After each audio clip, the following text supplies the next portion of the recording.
I'm very pleased and happy with my life as an economist, but, we can be dangerous people.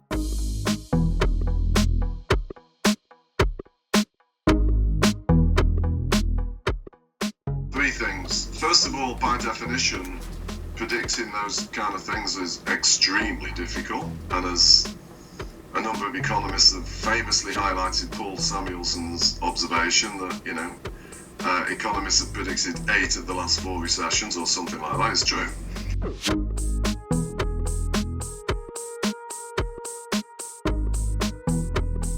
Secondly, however, all the high-frequency cyclical indicators that I helped develop as part of Goldman Sachs's proprietary global leading indicators are ones I still follow every month.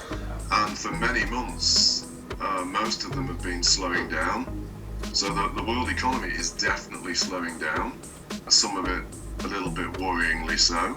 I don't think they are suggestive of some kind of recession, but they certainly suggest that if there's now some big global shock, that the risk of a significant slowdown, stroke recession, is higher than it's been for some time. So policymakers need to be careful.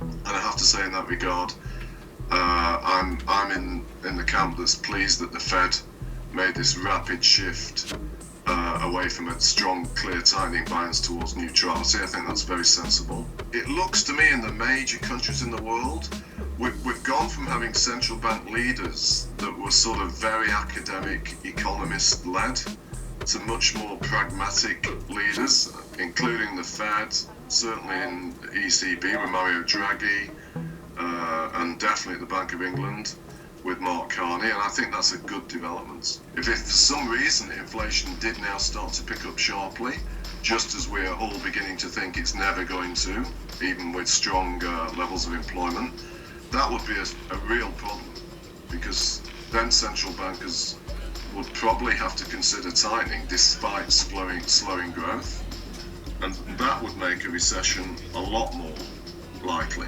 If something went really, really badly wrong in China, that would be as bad as it could get. On simple back-of-the-envelope calculations I've made, about half of all the nominal GDP that the world has had since 2010 has come from China.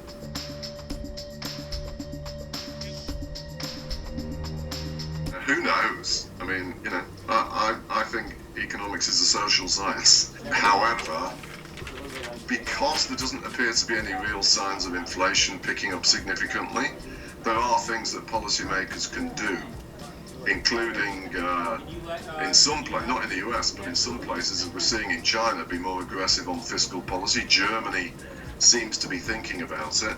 So I think the risk of it in the next 6 months or so is not that high. The most important thing for the world now is the rise of the Chinese consumer, which the US is likely to really benefit from, not to suffer from, because it means great opportunities for branded American companies, as we see with the likes of Apple.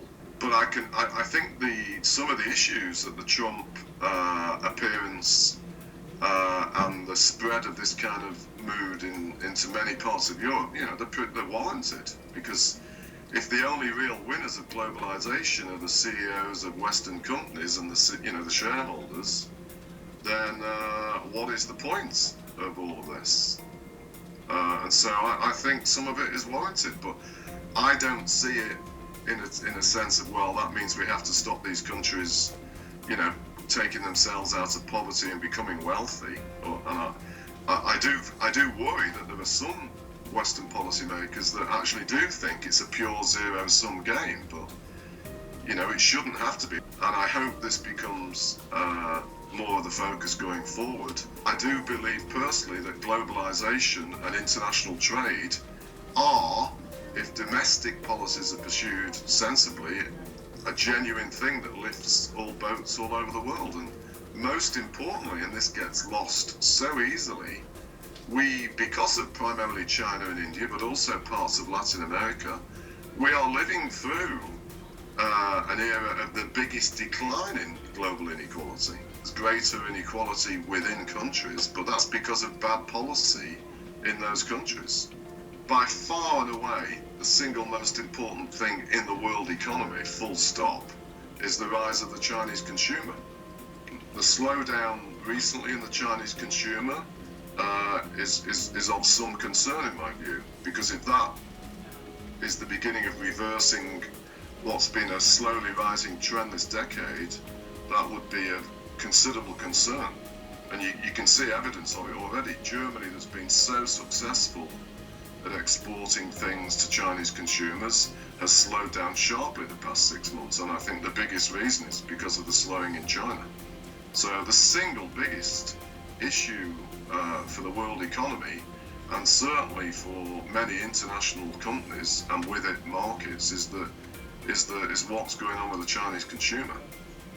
And I think, secondly, more broadly, ultimately over the next decade to two, I'd also suggest the same about the consumer in some other big populated emerging places like India, and possibly some of the big places in Africa, particularly ultimately Nigeria. But that's further down the road.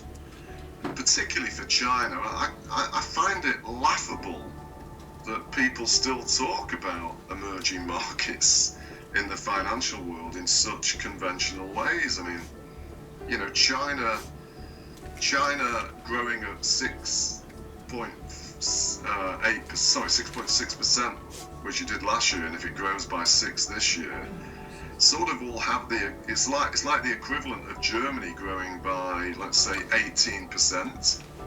You know, and people talk about China as an emerging market. It's sort of ridiculous.